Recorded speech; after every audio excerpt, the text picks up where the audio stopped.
So I've heard that over the next year, I think there's about 1 million mortgages coming up for renewal.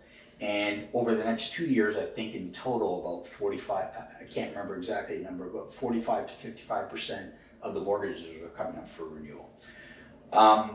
When do you recommend that somebody who's going to be renewing a mortgage, when do you recommend they start that process?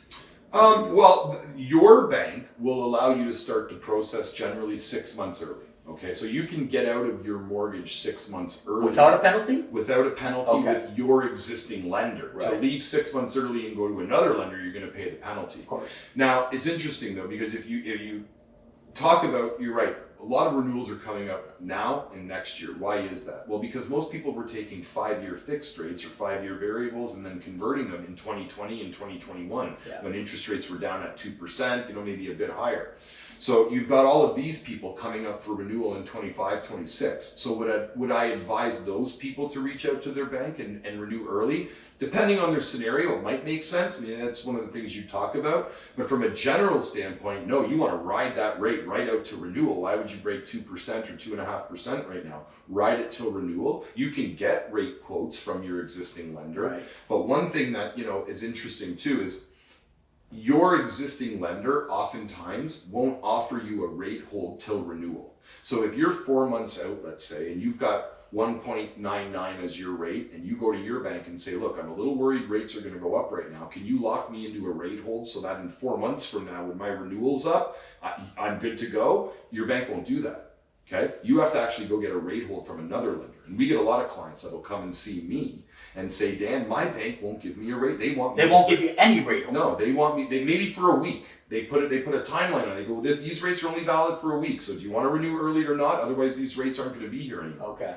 So it puts a gun to the client's head in a sense. They have to make a quick decision. So what I try to do in those scenarios is we'll take those clients. Let me go get you a rate hold at another lender, because another lender will hold your rate for 120 days. So I can be the backup in those sense. I can go process an application for a client like it's a renewal, go and get a rate hold at another lender so that we can make sure that if rates did go up, I've got you protected at this other lender. Amazing. And then we can let your existing mortgage run its course until renewal without that fear that rates are going to be jumping up. So to get that rate hold from the competing lender, do you need to go through the application process? We do. Okay. Because these days, banks they call it a live deal. And a live deal is when you're submitting a deal and they want all their documents up front. I 20 years in this business. I remember I used to, okay, well, how much do you make?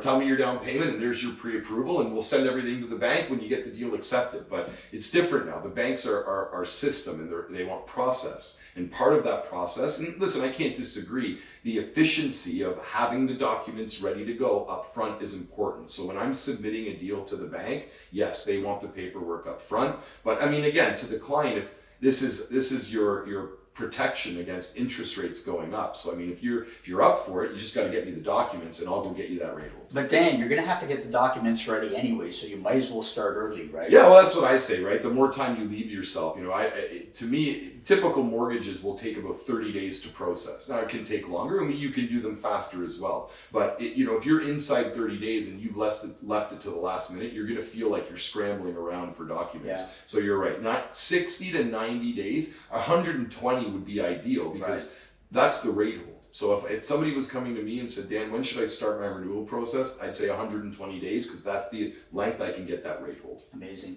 I know when we're working with clients, the first step we always recommend is to call Dan to make sure that they've got that approval in place. Because once you have the approval, you know exactly what options you have available to you. If you start shopping for a property early before getting that approval, you might be disappointed that the numbers aren't going to work the way you think they're going to work. And I think having somebody speak to a professional up front about their mortgage options really sets everybody up for success to ensure that everything goes smoothly along the way. And I got to tell you, Dan, prepping those documents, not a fun process. So you might as well get it over with right from the beginning, I got to say. I get it.